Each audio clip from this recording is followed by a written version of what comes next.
What's going on, everybody? Devore Havoc Shake, Banks of America will be here shortly. This is the Not for Debate podcast. We are live not only on YouTube this evening, but we are also live on Facebook. I believe it's the Great One Devore Facebook page and the Banks of America Facebook page. You can also listen to us on Spotify, Anchor, Apple Podcasts, and also all other major streaming platforms. We got our boy G Money back here in the building. G Mizzle. What's going on? What's up? What's up, G Money? If you guys don't remember who G Money is, well, as far as YouTube is concerned, I know like I said, we bought in Facebook. G Money is our Philadelphia Eagles fan. Obviously, last week we had some interesting trade between the Indianapolis Colts and the Philadelphia Eagles. Hopefully, G Money can provide us with some perspective on that Philadelphia Eagles vibe right now. Okay. Yeah. But let me ask you, man. With the Philly fans, were they offering to drive? Were they offering to drive Carson Wentz to the airport? I think they were. I think they have so much animosity towards him, but I have a different perspective. Okay. You see, man, this is why I like, because you see, a lot of Philly fans, man, they got a particular reputation, because they were, they booed Santa Claus. When Michael Irvin was struggling to walk, they booed him too. But I like this, man. Our Philly insider, man, is bring a little more to the table. Floor is yours, G Money, man. Tell us, man. What's the vibe, man? What's the vibe? Well, the vibe for me is sometimes change is a good thing. I think that Carson was good for us when he was good, but he had so much people in his ear when he got injured. Nick Foles is better. Nick Foles won a Super Bowl. It was a lot of tension for him and for the Eagles. So I just think they just both needed to separate, and just me. I know I don't speak for every Eagles fan. I'm just speaking for me. We just needed a new start, just need a fresh start. And I think it's going to work out for us. I don't care about him. He's gone. Bye. But it's going to work out for us. So that's just my perspective. We just needed a new start. I'm not blaming him. I'm not blaming the Eagles. It just didn't work out.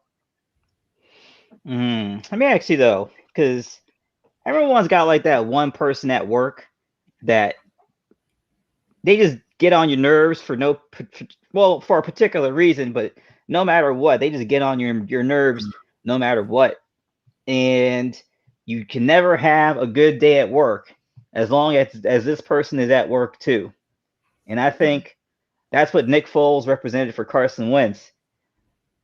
Nick Foles, best thing that happened to the Eagles that season, worst thing that ever happened to Carson Wentz's career. Because, I mean, listen, the backup won a Super Bowl. How are you going to top that? It then came back the next year and took him to the second round. It's and what I'm saying, like, you had a good run. You had like an MVP type run when you were in there, but wait a minute. There's just some magic Nick Foles had with that team, man. Carson Wentz. Wait a minute. Wait a minute. This is where I'm gonna come to Carson Wentz's defense here. Okay. Let me ask you this question, you G Money and Havoc. If Nick Foles would have played that whole 2018, 17. They won the 17. If they would have played the whole 2017 season, Nick Foles would have played the whole 2017 season, would they have made it to the playoffs? Of course not. Of course not. Okay. Of course not. So give credit. I don't think so.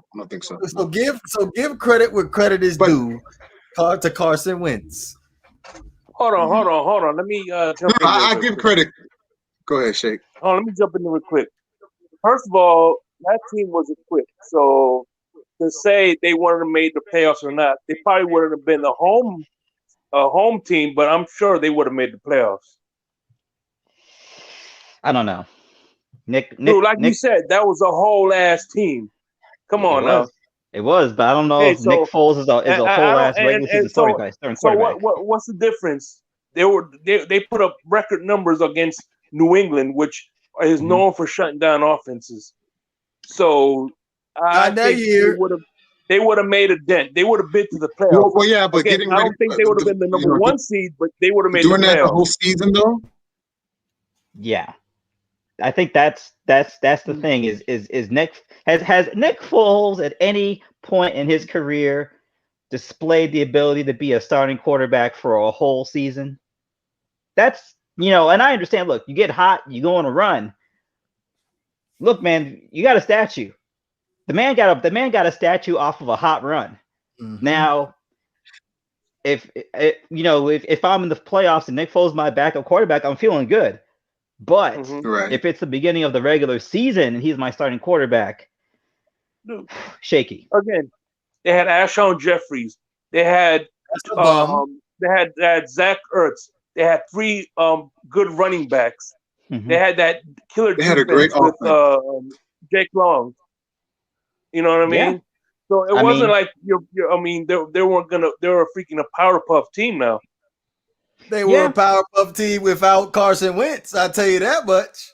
Well, yeah, so much so that they won the Super Bowl without him. So they would have made the playoffs. That's not the argument. The argument that I brought to the table is would Nick Foles would have taken the Philadelphia Eagles to the playoffs in 2017 yes, they would. if he would have started week 1 instead of Carson Wentz.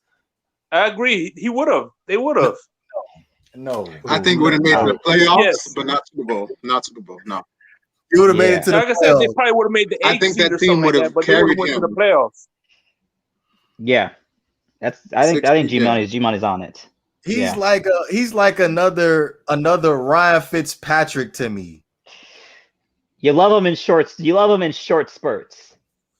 Short increments, yeah, you're right. A very, very low expectation type of quarterback where he could come in for a couple of games and do his thing. But once he starts getting once they have some faith into him, then you got to sit his ass down and be like, all right, you the backup again. So Shake, don't come up here and talk about he was going to take him to the playoffs. Yes, he would have. Come on. Banks. Let's go ahead and welcome in Banks into the pod real quick. What's up, Banks? What's up, Banks? How you doing? What's up, Banks? What's up, Banks? Okay, well, yo, what's good, brothers? Yeah, my bad, I'm late. How y'all doing, man? It's been a while. What's going on, man? Now, before you give us your take on Nick Foles, real quick, I did want to give you. Yeah, exactly. Why are we talking about Nick Foles? Exactly. So yeah, before I get your take on Nick Foles, real quick, tell us about the project that you're working on. Let the folks on YouTube know what's going on as far as what you're doing on Facebook right now. Oh my God, bro.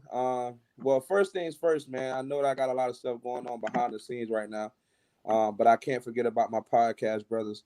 And the chat was good. It's been a while since I talked to y'all, man. It's good to be back. But most importantly, man, it's good to be back in here with you guys, talking to you guys, about the podcast, about sports again. My life has been outside of sports for a while, for a couple of days now. But to get to the point, yeah, I launched a show on Facebook that I stream now every Friday and Sunday at 7:30. It's called the My Brother's Keeper Show. Basically, we just me and my best friend, the whole wide world, my brother June, who's also been a guest on this show in the past. We talk about topics that are very near and dear to men personally, but we decided to share it with the world and kind of bring the world into the mind of a guy for the most part. Not speaking for everybody, but we brought people in to kind of let them see how guys think and why we do the things we do, and just to kind of normalize ourselves as men, because it's kind of it's getting kind of played out that men should not be emotional. We don't live in the same world that our parents and everybody grew up in, where you kind of had to have tough skin anymore. That's not that way anymore. There's so much going on in this world, and we kind of just need to just be ourselves, because we're dying even younger than what our people before us were passing away. There's a lot going up. Suicide rate is going up tremendously. Stress is just causing so much. You know what I mean? It's just a lot going on, bro. So it's kind of having a cooler talk with just it's about the fellas, man. We talk about everything. We talk about love. We talk about divorce. We talk about privacy. Like I got a lot of different topics that I covered that I decided, okay, let's talk about this. And so far the reception of it has been very well. It's been received very, very well. A lot of people are, liking it, just like they like this podcast.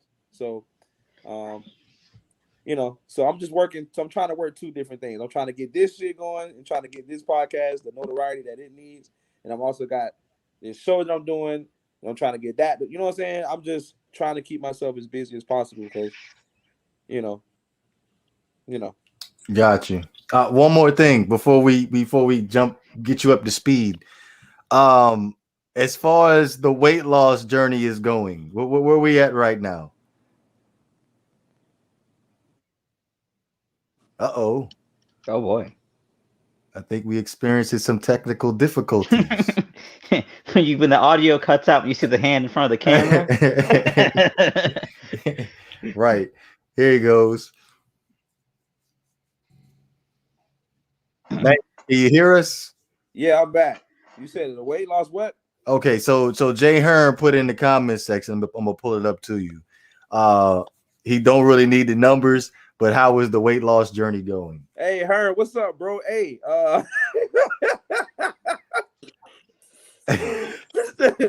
in the words of the great Plies, what weight loss journey, Ben? that shit is over with. Hey, I'm back to loving myself again. Damn. All right. Damn. The manager is outside KFC. Like, where you been, bro? Hey, listen. I have 4-piece ready for you. Where you been? Hey, yo, bro. I was doing great. You know what's the funny part about this? Look at this, man. My next door neighbor is so special, bro. Inside my fridge, I have. I'm gonna just pull this up. I have trays and trays and trays of meal plans that my next door neighbor keeps providing me with every Wednesday. Like I said, she provides me these meal plans. So this shit has been stacking up. I haven't been following my diet.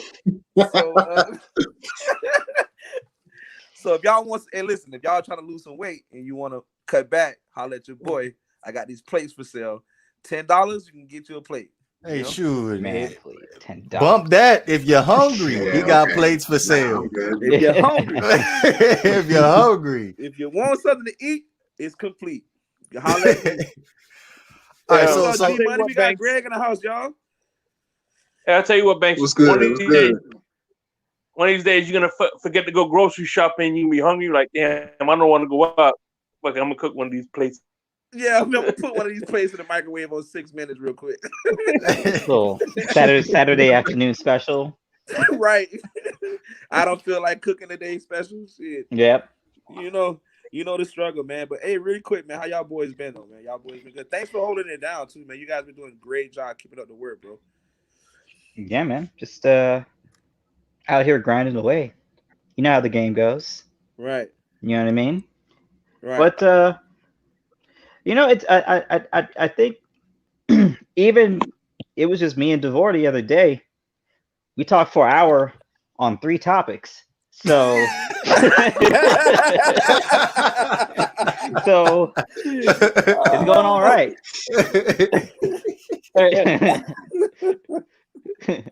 Oh my God, man. Listen, I told DeVore calls me today, right?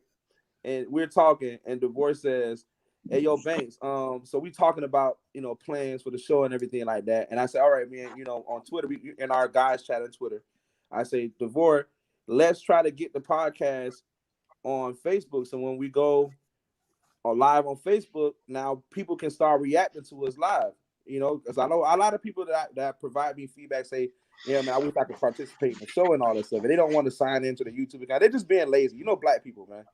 Because we're not going to blame the white folks in this, Jay Hearn. It's all black people. It's no white people. White people support you whatever way they can. But the black people, there's always an excuse with us. There's always something. That's true. So That's kind of true. It's true. Oh, Yeah, you're right. I gotta sign into YouTube to watch it. I'm like, bro, I gotta do all this just to. Yeah, right. I have a YouTube account. I heard you got a cousin that's selling oatmeal cookies. I want to buy a box. Right. You know what I mean? That's too much to do. It's too much to go on YouTube, create an account, sign in, subscribe, and that's it. I tell people, listen, you don't even have to. 2021. How do you not have a YouTube account? Right. Like that's a requirement on a regular Galaxy phone. You got to have a Google account. Look, man, it's besides me. I mean, I feel like Facebook is like the technology. Like all the people who don't care about technology, Facebook is their one. Yeah, Facebook is their one. You know. Well, I'm trying. I haven't figured out Snapchat. Like I don't. All I do is Facebook. That is the most simplest thing you could ever have. All you got to do is record, take pictures, and that's it. It's not for me. Let me tell you something. Oh shit! Okay. Let me tell you. It felt like I was wasting my time downloading the app. Then I fired it up and I was like, "Oh, this is definitely a waste of time." Deleted that with the quickness. Right, bro. Like I can't. The only social media accounts that I ever had have been Facebook, Twitter, and MySpace. That's it. Yeah. I don't have any other social media. You don't have Instagram? No, I don't have Instagram, but I'm actually going to get one now. But I've been saying it for the longest, even for this channel as well as the show. I have to get one because people are asking, "Well, what's your Instagram?" Like, I feel so corny when I say I don't have one. At least they asking you what your Instagram is. I always forget that question. Well, you're listen, bro. You're engaged. These are women asking me this, bro. Oh, and you better remember, this podcast is streamed live now on Facebook. Your fiance and I are friends on Facebook, so at any moment she can click. Yeah, I'll be wondering. Will you be ignoring my text, but y'all be typing in Facebook about random ass stuff. Hey man, I told you, man, Yoli, that's my girl, man. We mostly be talking about the kids and shit because your son is getting fatter and fatter every time you upload a picture. He's getting fatter. Hey, that's a linebacker in the making. I hope so. Because remember, to be a cornerback, you got to be able to catch. No, you don't. Hey, your boy Byron Jones cashed them checks. Hey, so, but anyway, though, Banks. Back to the topic at hand. So, G Money was giving us his perspective as far as Carson Wentz being traded to the Indianapolis Colts. Now, we looking back to the 2017 season. Do you think that Nick Foles, if he started week 1 in 2017, they would have made it to the playoffs? No. Thank you. I'm gonna get my Gatorade. Go ahead, talk about yourself. Hold on. Not even the playoffs, no. No, man. Why is everybody fixated with Nick Foles? No, Nick Foles is not the guy, bro. He keeps getting opportunity after opportunity to be a starting quarterback in the NFL, and it's just not working. Don't get it twisted. When it's playoff time, he's cash. So if I had to pick playoff Nick, I'm taking playoff Nick. But you got to remember, you got to survive an entire 16-game schedule with Nick Foles at quarterback, and honestly, he has not had the film to back that up. I compare him to Eli Manning. To me, he's Eli Manning. He's the worst. Manning. He's the worst Eli Manning. That's my opinion. Right? Yeah, he's poor. Yeah, he's super poor. A bad Eli Manning is like a high level backup. Yeah. Before you choke on your Gatorade, Banks, great one, DeVore. Name a team that Foles played on that was better than the team that the Philadelphia Eagles that year. Name a team. Repeat that question again. Name a team that was better than the Eagles team that he played on in the Super Bowl. That's a trick question. Go ahead. That's a trick question. Nick Foles took the biggest. I think the Rams was a better team. The Rams was a better team. The Bears were a better team. So he had better than Alshon Jeffries, better than Zach Ertz. Alshon better Jeffrey than, is a bum. That dude is a bum. I wouldn't say he's not a a bum. bum. He's What not the hell a are you bum. talking Not about? a bum. Oh my God. Nah, that's disrespectful. Yeah, that's I'm sorry, but that dude, I know you are, but get to after the he fact. left Chicago, that was a totally different receiver. Yeah, I mean, look. I mean, look. And Nick Foles did what you're supposed to do when you go on an incredible run. You cash out. Yeah, I'm not arguing that. The argument is, would the Eagles would have made it to the playoffs, not the Super Bowl, the playoffs with Nick Foles as their starter? Yes. Again, they were better team that he had played with. Okay, so what Shake is saying is that the team was so great that they probably would have carried him and helped him make it to the Super. There's been plenty of bad quarterbacks that won the Super Bowl or made it to the playoffs. Look at the 2000 Ravens. You telling me that Trent Dilfer was the greatest? Well, Hey, Blake Bortles. Look at Blake Bortles. Look at Blake Bortles. Look how far Blake Bortles when went. we sit back and think about that Ravens team, they had the greatest defense of all time. Well, how about Jackson? Blake Bortles with Jacksonville. Blake Bortles with Jacksonville. Jacksonville had one of the best defenses too. I mean, acting like Philadelphia had a scrub defense. It ain't top 10 of all time. I mean, we're talking about that year, bro. We're not talking about all time. Get the hell out of here with that. Hey, Jacksonville is top 10 of all time. The Baltimore Ravens 2000 team defense is all time. I'm not talking about all time, man. They were top 10 that year. Okay, well, you can sit back and argue this. You can sit back and argue this all you want. But G Money, real quick, did you know Alshon Jeffrey has not caught 1,000 yards in a Philadelphia Eagles uniform? I did know that, actually. Okay, so I rest my case then. He's been hurt, bro. Like, come on, get a man. Well, that ain't my problem. That's not my problem. Well, there's a reason why they cut him. So I feel there is a reason why they cut him. But I would say that he's trash. Yeah, I mean, he was a very well-paid possession receiver. He did what he's supposed to do: be big, get jump balls. Be big and be slow. That's what he is. Be big and be slow. Alshon Jeffrey was never fast. He was never fast. Hey, he's a possession receiver. But he ain't catch over 1,000 yards though. Just saying. Well, I mean, look, it's most possession receivers don't. They had other weapons. He had 9 touchdowns though. His first year in Philly, 789 for 9 touchdowns. Okay. A lot of those are red zone jump balls. That's the question. Yeah, I mean, he did what he's supposed to do. That's what he does. He's a big target. How many games did he play in? We'll have to get what does Madden call it now? Next gen stats. Oh my! We probably had to get the next gen stats for that. But I'm pretty sure he only has 700 something yards because I'm sure there was some type of apparent injury there that prevented him from playing. We all know that Alshon Jeffrey, with a clean bill of health, could have been one of the best receivers in the league because when he played, he was effective. But especially when I liked him when he played for the Bears. I felt like he was just dominating the Bears. Yeah, Jay Cutler was a hell of a quarterback, wasn't he? No. Now, if you talk about Denver Broncos, Jay, okay, I'll give you the benefit of the doubt for that. He got his 1,000 yards though. I'm just saying, let me tell you something. Jay Cutler is like the new era Jeff George. He's got the arm. Good comparison. He's got the arm, but he don't have no other traits you want from a quarterback.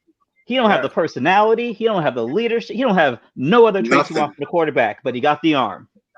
He's too nonchalant. He seems like he didn't care. Like I didn't like his attitude. He is the ultimate. Once I get my paycheck, I don't care no more. He is the ultimate example of what happens when a dude gets a lot of money and does not care. You know what that reminds me of? Yeah, man. Well, that reminds me of the movie Next Friday when Uncle Elroy was walking outside with Craig and he was showing him the backyard to the pool. And it's bigger than y'all's backyard. Yeah, he was like, yeah, I know I said I wasn't gonna be the type of person when I win the lottery and I was gonna change and move out the hood. Yeah. I know I said that. But when I got my check, I was gone. In the word, man. the words of Uncle Elroy, I got my check and I was gone. Jay Cutler, man. What's a dumbass coach to give him $10 million? I mean, didn't Jay Cutler slap Miami across the face with $10 million? Hey, he did what he could do. Yeah, which not was much. nothing.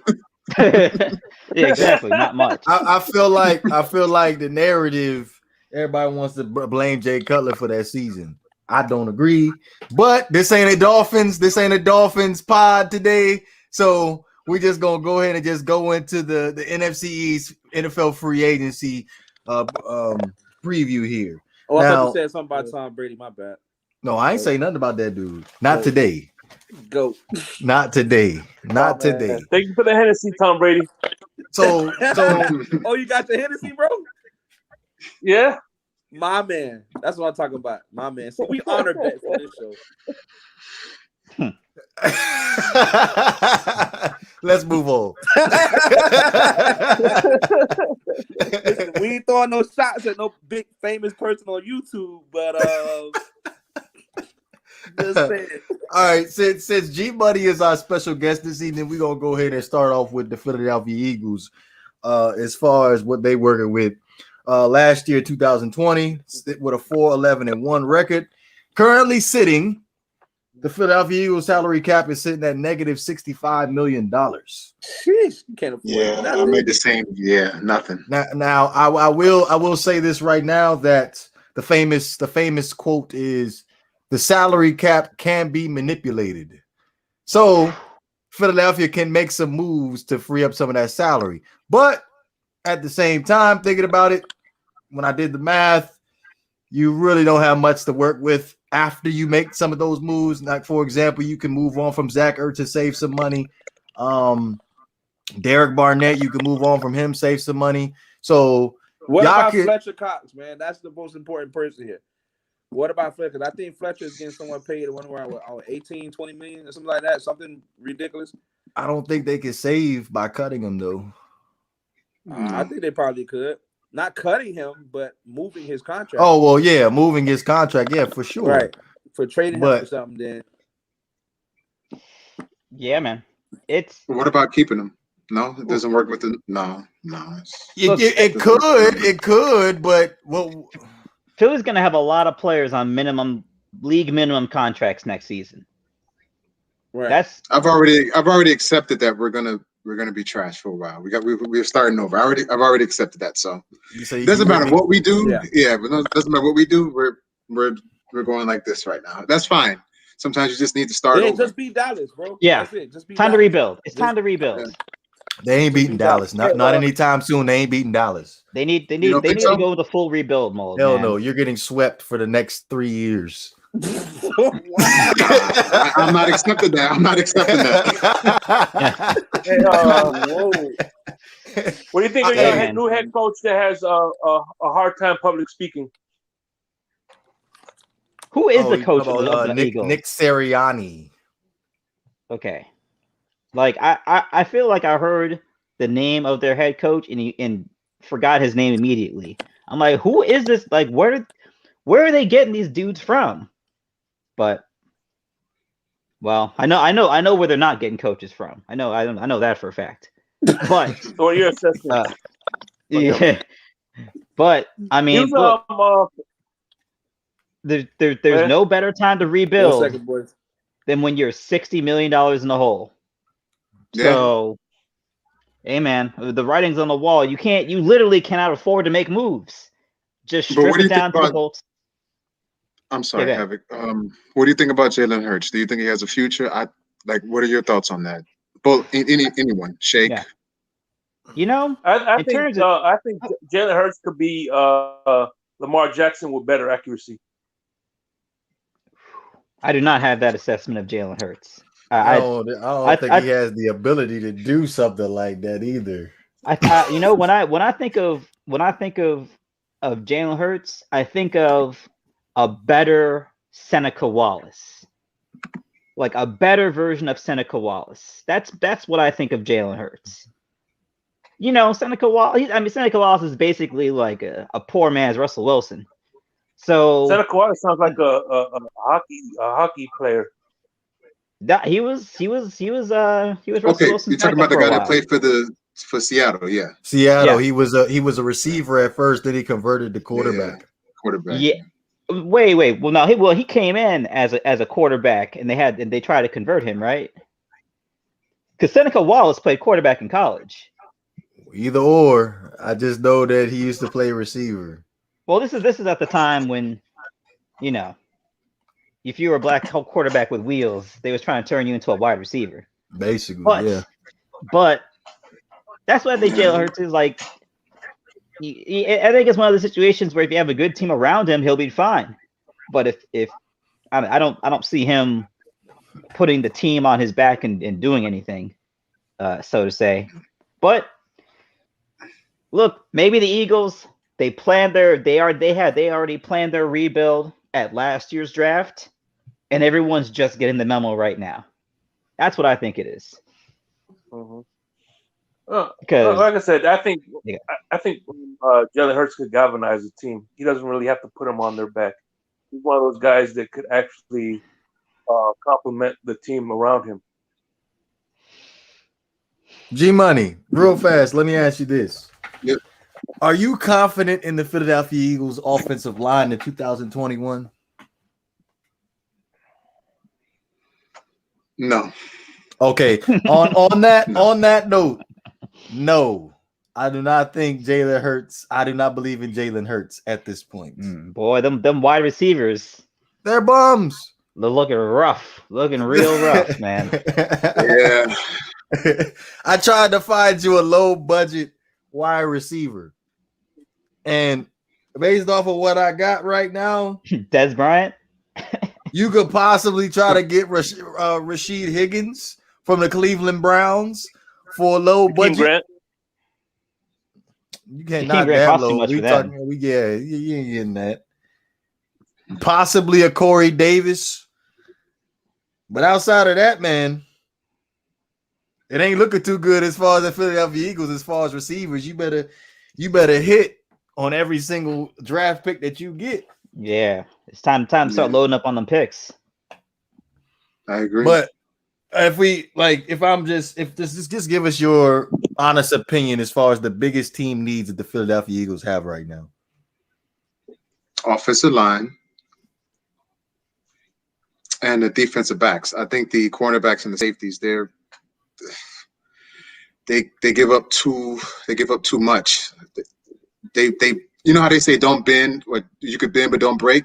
Well, they're always breaking. They're not bending. Like I can't stand them. So yeah, I think personally, D-backs, offensive line, and once we fix that, I think we can ride with Jay.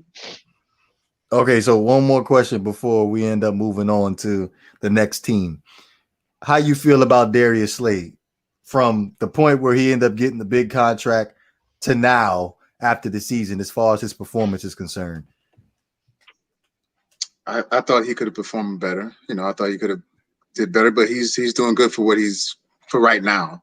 I just think that you put that pretty humble just now. Yeah. Trying to be nice. He's trying to sleep on the right side of the light. You know what I mean? Hey, like look at the bright side, Hey, look, man, we weren't, as Dolphins fans. I mean, we were not in as bad of a salary cap situation as they're in, but you know what I'm saying? We seen tough times, so I get it. Always looking at the silver lining. Understandable.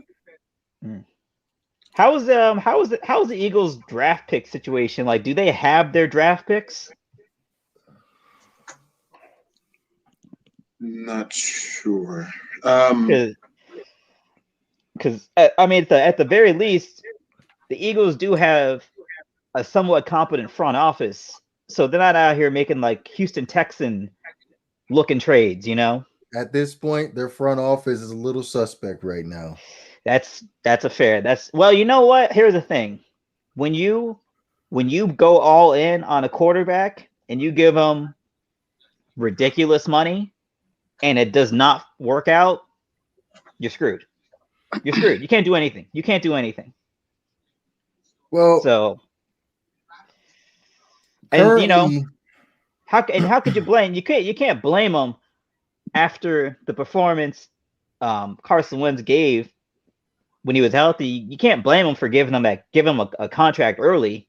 They're trying to actually get ahead of the curve by giving him a contract early, but didn't work out. so they have 2 third-round picks. That's their own, and they have the Indianapolis Colts third-round pick that they got from the Carson Wentz trade. So all their picks are intact, and also they have two fifth-round picks. They have the Dallas Cowboys 5th-round pick too as well. So they got all the draft picks. And they got some capital. They got some capital. That's where it starts at. But no cap. Yeah. Look, man, it's gonna be tough the next few years. I ain't gonna lie to you. Yeah, it's gonna be tough. They got a lot of cleaning up to do. Yeah. You gotta get these veterans up out of there, replace them with some young guys. Yeah. Yeah. All right. So the next team that we have up is the New York Giants. Last year, sitting at 6-10. And currently, as far as the salary cap is concerned, they are sitting at $7 million. Now, which NFL free agent do you think would impact the New York Giants to put them over the hump? And I will add this in there as well. Do you think the Giants are playoff contenders at this point in 2021? What do you think about Marcus Mariota? Not much. So we're ready to move on from Daniel Jones right now. Nah, I don't think that's a good move. No, I think Daniel Jones is actually a pretty good quarterback, waiting to get some receivers around. Like me and DeVore were talking about earlier, Daniel Jones has not had the luxury of throwing the ball to any great receivers. His best player on offense is Saquon Barkley, who was hurt, and then you got Evan Ingram, who battles injuries too, but when he's healthy, he plays well. So I think Daniel Jones actually can get the job done. They just need somebody. They need a big play receiver to complement those other receivers that they have, because they don't have a true number one receiver. They have Sterling Shepard. I think it's what's guy's name, Darius Slade, I believe that is. And that's about it. So that's the best you get at receiver. Maybe they can go after somebody like Chris Godwin if they can kind of pull Godwin away from Tampa, which I doubt, but that would be my target for them. That would be my priority. Or maybe you can see about, moving up and maybe kind of trading a pick, or like a late round pick, like a 2nd or 3rd round pick for somebody who's kind of tired of being on the team. Or maybe they can get Corey Davis, and maybe Corey Davis can come into New York and play with them. But they definitely need some receivers, like a big play receiver. They need it. They also, if they draft the linebacker Parsons, they'll be good for them, because they have that kind of New England style defense as well with Joe Judge and Patrick Graham. What about the guy? Go ahead, Shake. Sorry. Yeah, and draft the cornerback too while they're at it too, just for the secondary. Just beef up their secondary a little bit, because they have that safety they took from Cleveland. So they're doing Peppers. Yeah. So they just need another good cornerback to complement. So possibly a Desmond King or a William Jackson. I mean, I think they need their if we're playing chess, they need the biggest piece on the board to be there all 16 games. That's Saquon Barkley. They basically, if you look at the offense, they basically kind of run almost more of like an old school approach, where they have a back that they're trying to get the ball to 20, 25, maybe 30 times a game. Like that's who Saquon is as a back. You feed him. So for me, looking at them, number one, they just need to stay healthy, because Saquon's backup is Wayne Gallman Jr. He nice. Calm down. He nice. Calm down. He nice, Havoc. Wayne Gallman. Wayne Gallman Jr. is Alfred Blue. They are the same player. He nice too. Here we go. They are rotational running backs. nothing to write home to mom about. So for me, they just need to stay healthy because they appear. Look, when I look at that Giants team and the injuries they dealt with last season, that does not look like a 6-win team to me. So the fact that they were able to win six games, you know what I'm saying? They bought into the coach they brought in there, but they got to stay healthy first before they can really understand what they need, and then they can. Even then, what, $7 million in the cap? They're not out here trying to be big spenders. So they can like again, the cap can be manipulated, so they can free up some cap. I know Leonard Williams is definitely going to be a topic of discussion. You're gonna have to lose some guys to get that cap flexibility, though. So I agree. You're gonna see. What are you saying, Banks? I guess we experienced technical difficulties again. All right. What about their front seven? Oh, I'm sorry. That front seven is fire. Yeah. Like I would probably say you might want to add another pass rusher, maybe. It's not the problem on the team is their front seven. That's not the problem with this team. The main problem. Yeah, I would most definitely say offensive weapons is probably the main priority. Get Daniel Jones some playmakers. Mm-hmm. I don't sleep on my boy Dante Pettis. I like Dante Pettis. Oh, from the 49ers. What, did he play for the Niners? He did play for the Niners. He's with the Oh well, I didn't know that. That boy nice though. I like Dante Pettis. I liked him. I think the 49ers cut him because he couldn't stay healthy. But I liked him out of college though. Yeah, that boy, he can fly. Yeah. Excuse me. Next team we got is the Dallas Cowboys. Last year they went 6-10, and currently they are sitting with $27 million in cap space. You guys have the floor. Mind you, Dak Prescott does not have a contract. Oh, before we get started, now, as far as free agency is concerned, I know I said the cap can't be manipulated, but with that being said, if Dak Prescott does decide, if the Cowboys do decide to bring back Dak Prescott, we're looking at a 37 a year per year contract, which would add up to about $158 million. Can they tag him again or no?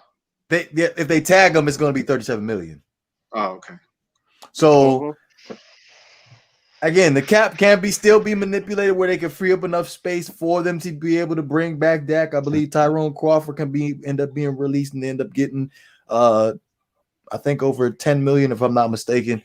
And but again, the cap can be manipulated. The cap can be manipulated. So that just keep Dak Prescott in mind when you're thinking about the Dallas Cowboys as far as their cap situation, as far as adding free agency players. But go ahead. On a side note, New England is one of the many. The Dallas Cowboys is one of the many teams that New England called and asked about their quarterback situation. So they have inquired about Dak Prescott. So if they cut him, he's probably one of their targets. If they don't sign him, it's an interesting situation. I mean, they've been slow rolling Dak for a while now, and as currently constructed, Dak is a very good to occasionally great quarterback. Now, do you want to pay almost $40 million a season for that? I don't. Absolutely not. I'd rather just get a guy that can, play pretty well at a much lower price because, you're talking about $37 million. I don't have a problem giving that to the Aaron Rodgers or the Patrick Mahomes of the world. But Dak Prescott, not going to be able to do it. Not going to be able to do it. Like him a lot. I think he's a very good player. I don't know. I don't know. The Cowboys are really a team of a bunch of overpaid good players and scrubs. and they have to flatten out their roster and get more overall talent across the board, because this whole really expensive, kind of good, and scrubs way of running a team, it's not working for them. Okay, so I got one guy I want to bring up and see if it fits. Even though I hate the Cowboys, I hate them, but I'm going to bring up this guy, Matt Judon. I think that they need a pass rush. I think that it's Judon. Sorry, Matthew Judon. Yeah, Matthew Judon. Yeah, the guy that played on the Ravens for a while. I think that would be a good fit for them because they don't have a pass rush. The Cowboys, they can't get to the quarterback. I think that's one of their issues. What secondary for that? That's their secondary is garbage. Yeah, I would say pass rusher is definitely on the list. Secondary, I feel like that's 1A, but I feel like defensive tackle is probably the main issue because they were second to last as far as rushing yards allowed. So if they get a run stuffing defensive tackle that can clean that up, I think they would be good to go. But real fast, I'm gonna let G Money. I want you to touch on Dak Prescott as far as how you feel about him after getting a $37 million annually, $37 million. I don't think that it's crazy to say if someone deserves something, but if I'm a GM, I'm not giving that to him. I just can't. I can't. I'm sorry. Even though the Cowboys have no other option, they really don't. As far as at quarterback, who's his backup? Like they got options. Still, they got options. They can trade him. I'm saying like on their team currently now. No, I'm not giving him $37 million. Trade him for picks. Trade him for a QB. Something. I just know that I'm not giving that. Go ahead, Shake. I know you got something to say, man. Go ahead, tell us what you think. Well, before we get into that, I want to drop one thing I heard today. John Lynch said that Jimmy Garoppolo will be their starter next year. But anyway, okay, we'll see. Actually, I think, and I rate DeVore about Tannehill. I think Tannehill is a great quarterback. I think him and Dak Prescott are along the same lines. And what? Even yes. Whoa, listen, Little John, I'm talking. Little John, I'm talking. Shake, you've been on it today, man. Shake, you've been on it today. Yeah. You know what? He probably sipping that damn hitty. That's what he's sipping on, that hitty that he wanted, that bet. That's what he got. What? No, again, I think he's on that line of Tannehill. And even Tannehill is making like what, 20 million, something like that. He's not even making it in the 30s. I think that's around the price range where that should be at. Again, that Tannehill skill. I want to hear what Havoc got to say about that. That's. Do you agree with that, Havoc? Before I go off, I mean, I'll say if Dak at 20-something million, I got no problem with that. At 37, I can't build a team. No. I can't build a team. No. I want to know, do you agree that Dak Prescott and Ryan Tannehill are equivalent of each other? Yeah, they're pretty equivalent. No, the hell they're not. Yes, hold on, G Money. I got this, G Money. I got this. Yeah. I got this. Okay. They're different. Actually, you're right. Dak Prescott's a little bit better than Tannehill. Okay. They're different quarterbacks, but when has Dak Prescott ever been in an MVP conversation? When has he ever been in an MVP conversation? Tannehill has been in an MVP conversation. This year he was. So don't even start. That was fake MVP talk, bro. It was not fake MVP talk. And here's what I'm about to kill your whole argument. You shut down Henry. You shut down Tannehill. No. This is what I'm about to kill your whole argument. Tannehill. When has Dak Prescott threw over 30 touchdowns in a season? When has he done that? Never, Shake. Never. And also in big games, Dak Prescott does not show up. He's been playing a lot longer. Tannehill has been playing, 8 here years? Come that blowjob 5 years excuse. longer? Yes, exactly. I knew that was coming. Thank you. I knew that was coming. He's been playing a lot longer than to be at that level. Who's been playing with a whole last team this whole time? Dak Prescott, right? No, he's been playing with the whole ass offense. A whole ass team. Tannehill. Oh hell no! He's been playing with a whole ass team. The Cowboys had a better team than the Dolphins. Yes. Thank you. Over the years. Yes. Thank you. And they've been playing in the weakest NFL division over the past 4 years. You had the Dallas Cowboys. Buffalo Bills and the Jets have been powerhouses when you know what I mean over the years. So I don't want to hear that either. We talk okay. I agree. Okay, I can agree with you on that. But we're talking about the Dallas Cowboys right now. The Dallas Cowboys in 2019, they had an opportunity to go to the playoffs. All they had to do was beat the Eagles. But guess what, though, Shake? Dak Prescott did not show up. He did not show up. And it goes back to my argument. Dak Prescott is not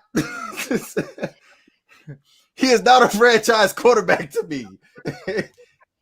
I mean, just like whatchamacallit, to advance the playoffs, Tannehill, all they had to do was beat Baltimore, but he didn't show up either. So, all they had to do was beat Baltimore. But at least Ryan Tannehill took his team to the conference championship. How about that, Shake? You mean Derrick Henry took his team to the championship? So now it's all Derrick Henry now.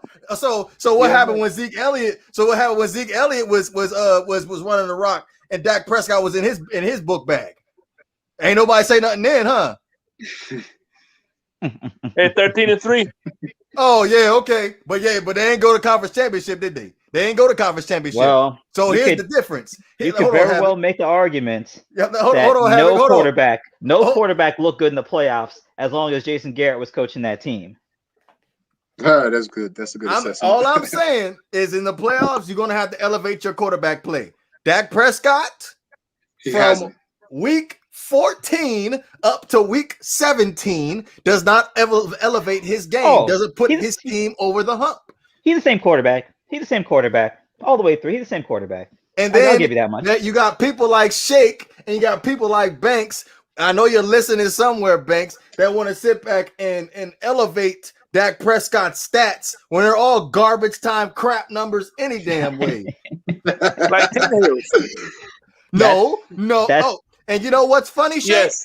Because I know Banks is gonna be over here in a second. Because y'all gonna be saying, well, if the defense wasn't so bad, the Dallas Cowboys would have won more games. Oh, okay. So let's go ahead and look at points allowed in 2020. The Dallas Cowboys was allowing 29.6 points a game. The Tennessee Titans were sitting at 27 points a game. So with that being said, the Tennessee Titans weren't sitting back and running the damn ball all the time. Ryan Tannehill had to throw them back into games sometimes. And if memory serves me correct, the last game of the season against the Houston Texans, against Deshaun Watson, came down to the wire. And guess who made the great throw to win the game? You know, DeVore, only you could hijack a discussion about the NFL and NFC East and talk about Ryan Tannehill for 15 straight minutes. He brought that crap up. He did that. He said he's equivalent to Ryan Tannehill. I have another stat. When Derrick Henry runs under 22 times, they're 1-3. I bet you any team, if their running back doesn't rush for over 22 times, they lose. I bet you. That's a fair point. I bet you a gift card. And I bet you a gift card to anybody in the chat right now. $25 gift card. If you want to come back to the stream this Saturday with Kansas City. Kansas City. Well, I want my gift card. Kansas City. I want my gift card. Kansas City. We all know with Kansas City, they have passing plays that are essentially running plays by design with them little screen passes to Tyreek Hill. Those are running plays, basically. I would consider them basically running plays. So they get their little running attack going through the air, basically. Fact of the matter is, Dak Prescott is not a What was the number? $158 million contract type of quarterback. You ain't getting that from me. That is dead, and that's why I dropped the mic. Y'all go ahead and do what y'all need to do. I said that. He's in the 20 something. He's in that $29 million range. Okay, I'm glad we agree. There either. I ain't gonna sit back and rob the dude, G Buddy. But as far as quarterback market, you got to give him somewhere around that. It's $25 million area. Somewhere around that. I just have an issue with Dak Prescott being a money leader in the market. The same way I have an issue with Kirk Cousins constantly being the top paid quarterback in the league. We're not having that discussion because I will defend that guy too. Oh my gosh. I will. Oh wow. Oh my God. Let's move on then. Yes, I will. I don't have a whole lot positive to say about Kirk. That's a baller right there. Kirk Cousins is a baller. Until the playoffs start. Hey, what can I say?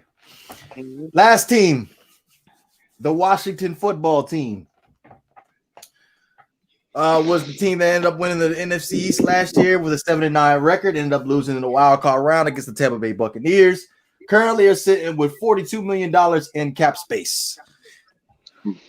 Well, I'll say Washington has made a number of front office organizational moves that are promising, I would say. They seem to be moving organizationally in the complete opposite direction, which leads me to believe that Daniel Snyder has finally figured out that he should pay people to make football decisions instead of him making football decisions. He just needs to be the suit that signs the checks instead of trying to be Jerry Jones. You ain't Jerry Jones. You're just a dude with a suit and a lot of money. Let your football people make football decisions. And look, as long as he stays out the way, that team could do something. But if he continues to try and be Jerry Jones Jr., that team ain't going nowhere. I agree 100%. The best signing they did wasn't a player; it was the head coach they signed. You can make another case for the team president that they hired as well. Came in here trying to because we all know, man. You look at Washington, you look at the organization, man. It's a cleanup job right now. It's a cleanup job. So if they can get that together, because we've seen, particularly in the Houston Texans saga, they can't seem to get their organization correct. So there's one thing we all know: if the organization ain't right, you ain't winning nothing. I don't care what's going on. If the organization ain't right, if the people picking the groceries aren't shopping at the right grocery store, ain't nothing gonna happen. So, hey man, they just got to keep doing what they're doing. They got talent. I mean, they need to figure out the quarterback situation. But hey man, things are looking up in Washington. But they ain't, they're not. I don't think they're going to be challenging for anything. But they got some. Boy, I like Chase Young a lot, though. I will say that much. Well, that's what I want to touch on, the quarterback situation. Previously, I said Marcus on the Giants. What do you think about him on the Redskins? Or, sorry, the Washington football team. Washington football. I apologize. Washington football team. Yeah, everybody's eyes get big when you say Redskins. What you say? That's a racist word.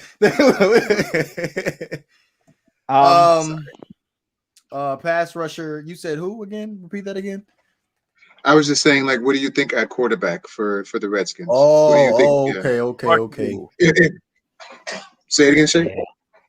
No, Washington football team. They got a Washington football team. I'm sorry. I'm so used to saying that. I'm sorry. We're all used to saying it. Yeah. Me too. Well, just like me saying Los Angeles Oakland Raiders or LA Raiders. I still don't believe the Chargers are the LA Chargers. It doesn't sound right. Yeah. It doesn't. And the Las Vegas Raiders, that definitely doesn't sound right. But no. I mean, look, they like that. What's his name? Heineke. They seem to like that guy. Alex Smith is a nice story, but he's not the future. So if I'm Washington,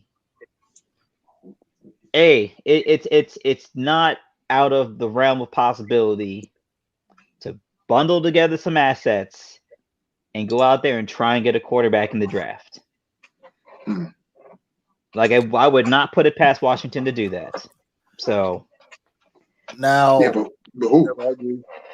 okay, you Zach got Wilson. you got some guys. You can get a bridge guy in a Ryan Fitzpatrick. You can go ahead and get a. But they got the bridge guy there already. Alex Smith is there. They're Alex cutting Smith. him. I feel like they're going to cut him. You think so? Actually, I think I didn't think about it, but yeah, I agree with you 100%. The boy Fitzpatrick will make a great addition to the football team. Also, I wouldn't rule out Cam Newton either. The connection with Ron Rivera. Yeah. Mm-hmm. Yeah. Also, Jameis Winston if he doesn't come back to New Orleans. Yeah, I see that too. So if the Panthers make a move for Deshaun Watson, then all of a sudden Teddy Bridgewater is on the market again. Yep. So That's true. I'm surprised. I'm surprised nobody bought up receiver. They only got Terry McLaurin. He's good though. Receiver. He's a number one. He's a number one though. He's number one, and then you got a whole bunch of a bunch of. Let me think about it. You got a whole bunch of dudes who don't have profile pictures on Madden. Basically, I tell you what though, Teddy Bridgewater will be the best fit because with that defense being special, they just need a quarterback that takes care of the football, and that's Teddy Bridgewater. I tell you though, me and Havoc already really came like to Chase the conclusion. Me and really Havoc like came to the Young. conclusion that he's a backup. I mean, he's a high level, like he is in that tier of a high level backup. That's a Teddy Bridgewater. He's a high level backup. If he's your starter, things are not doomed.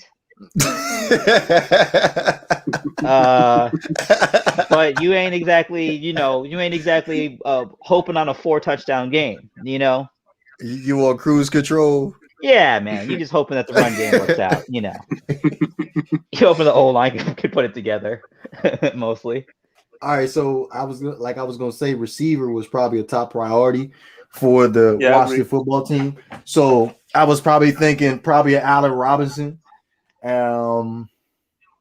Maybe I don't think the Lions are gonna let Kenny Galladay go. So possibly a Marvin Jones. Yeah, if they let Marvin Jones go, and they got to hold on to Kenny Galladay somehow, even if he doesn't want to resign there. I feel like they're going to put the franchise tag on him regardless. So Marvin Jones is going to be my second choice for the Washington football team, and then also you got Corey Davis sitting there on the board. Samuels from the Carolina Panthers also.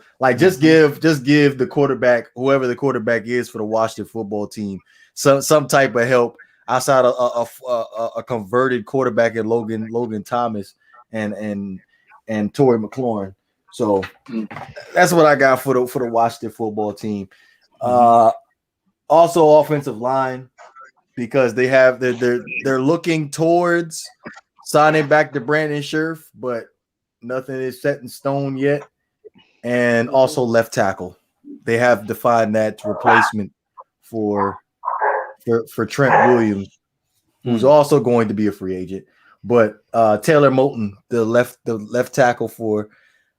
right tackle for the Carolina Panthers, would be a good fit for them too. Man, NFC East needs a real team. Yeah. I just told you, money. They're gonna get swept by the Giants. They're gonna get swept by the they're gonna get swept, bro. I'm sorry. Just looking at 0-6.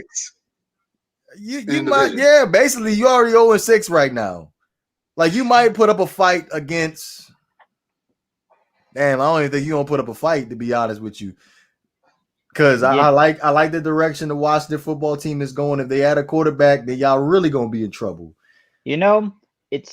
I think if I'm the Philly fan, you go out there, you hope you have to transform the way you watch the game. because if you go into all the games looking for wins, you're going to be highly disappointed this upcoming season. But if you can see what you got from young guys, if you can, at the end of the season, you have some high level draft capital. I think that's the win. That's really where the win is this season.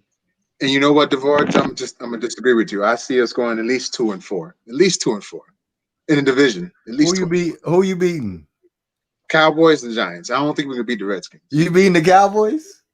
Yeah, at least once. At least once. I see. Hey, I'm gonna wait till probably July. Are you a gambling man? Here we go. Let's bet. What you got? What's up? I like I said, I'm gonna wait till after July. We're gonna revisit this conversation and we're gonna see how bold you sounded. Okay. Because it all comes down to that quarterback position for the Cowboys, and they just need a better defensive coordinator at this point. So before we close this thing out, let's go ahead and just put out a prediction. Project the NFC East standings at the end of the 2021 season. I'm gonna go ahead and start with you, G buddy. Okay. Records would be good too, but it's not. Redskin, Washington football team. I'm so sorry. 10-6.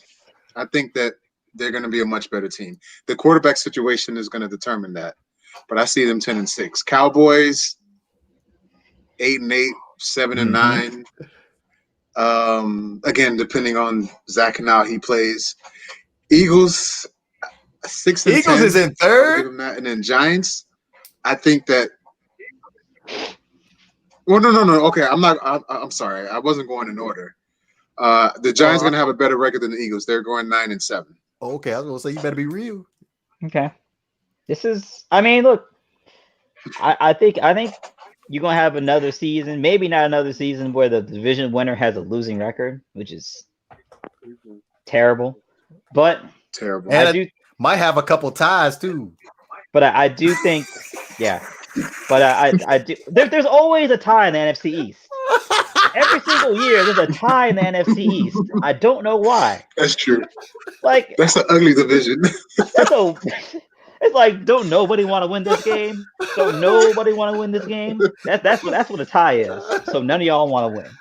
But look, I think if Washington has some stability at their quarterback position, they stand to gain the most in the offseason, I would say, in terms of going from a semi-respectable team to a good team, I would say.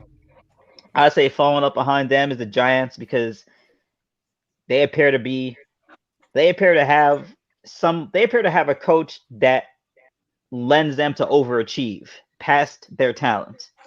And then the Cowboys, yeah, who cares? They're not going to do anything. But they're not going to do anything. And same goes for the Eagles. Unfortunately, the Eagles are going to be at the bottom of the division. But yeah, hopefully y'all get some good draft picks out of next season. We'll see. Shake, what you got, man? Before I drop this nuke, man. I got Washington. I don't know. I'm like you said, I'm teetering between Washington and New York. And Cowboys and Philadelphia. Only because of their head coach, to be honest with you. I can't. I don't know if he's going to be any good. Okay. All right, so check it out. I'm going to start from the bottom to the top, right? I got the Philadelphia Eagles 2-15. 2-14. 2-14. No, 2-15. Yeah, 2-14. I'm tripping. Oh, mm-hmm. Yeah, because it's 17 weeks next year. 17 weeks. Yeah. So you're going 2-15. Oh, okay. I'm sorry. I don't see. It's possible y'all can edge out an NFC East divisional win, somewhere, maybe. But it's hard just looking at this roster from top to bottom, and y'all still gonna be end up letting some players go. So y'all not gonna be competitive for some time. Like I said, if for anybody that just came into the stream, negative $69 million in cap space right now for the Philadelphia Eagles is not pretty. Third, I'm gonna have the Dallas Cowboys. I have them coming in at 8-8, and second, tie for first, I got the Washington football team and the New York Giants coming in at 10-6. Okay. Do you have them splitting? Like, do you think the Giants are going to sweep the football team, or do you think they're going to split? What do you think? Like, playing against each other. As far as, yeah, I think they're going to split. We're going to split. Giants going to take one at home. Washington going to take one at home. And New York Giants is up winning the division based off of more divisional wins. Or however they want to decide they want to place the winner for the NFC East. But I got the Giants currently right now is my favorite in the NFC East. Okay. My thing is, if the Giants get a little more talented, they could win it. They're there, though. They're there. They just need a little more talent, and they could do it. Like defense was very good later on towards the end of the season. So the Giants, they're right there. Yeah. Any final thoughts before we end up closing this thing out, fellas? Yes, I have one. The 2017 Eagles defense was ranked 4th in the NFL. So thank you very much. That's nice, but Nick Foles like to throw a lot of picks, so I don't think that would have really mattered. Yeah, they ain't throwing any picks in the playoffs, so yeah. Well, hey, again, they would have made the playoffs. He could come in. He could come in for a couple of games, and he could quench your thirst for a second. But as far as longevity, that's the problem. That's why he can't stay with a team for longer than a year. I mean, and like I said before, Nick Foles did what you're supposed to do when you come off a hot run. You take the biggest check and you keep it moving. And that's exactly what he did. $82 million. Hey, you ain't got to. No one's worrying about where food's coming from anymore. So, hey, come on, Shake. You blinded Frank right Wright, now. Look what Frank Wright did with Phillip Rivers. He was, that was the offensive coordinator too. So you got to remember who Carson Wentz had never looked the same after Frank Wright left either. So that's consideration as well. I'll let you have that, but back to Nick Foles though. Don't let him fool you, man. I remember that 2013 season. I'm telling you, it wasn't because of Nick Foles. It was because that team was stacked. That team was too good not to make the playoffs. What year was that? What year was that, G Money, when Nick Foles ended up like throwing for like 2 or 3 interceptions and like 20-something touchdowns? It was like 2013, right? Yeah, 2013. It was the first time he was in Philly, yeah. Oh, with Chip Kelly. So don't let Nick Foles fool you, man. That dude is a bum. And so was Chip Kelly. Yeah, Adam Gates. That's a topic for a whole nother pod. Yeah, getting rid of LaShawn was the worst decision. But yeah, you're right. That's a topic for a whole that's a topic for a whole other pod. Havoc and G Money. Any final thoughts? Well, the only person that wouldn't say Chip Kelly was a bum is Mike Vick. Boy, did he was easily able to squeeze out another $100 million contract out of Chip Kelly. But I will say, as always, it's a pleasure to come on here, chop it up, talk about NFC East with our guests. So, as always, stay safe. Everyone be good out there. Yeah, no, I appreciate it. You guys letting me come in again. It was fun. I enjoyed doing this. I'm going to do this more and more. And, bless to y'all. Y'all stay safe. Absolutely. Appreciate it. Again, we most definitely appreciate you coming through. You probably the most humblest Philly fan that I've spoken to since last week, as far as the Carson Wentz being traded to the Indianapolis Colts. Yeah, definitely. We're going to try to get you on sometime in the near future for sure. Also, this was the first stream that we ever did multi-plat on Facebook.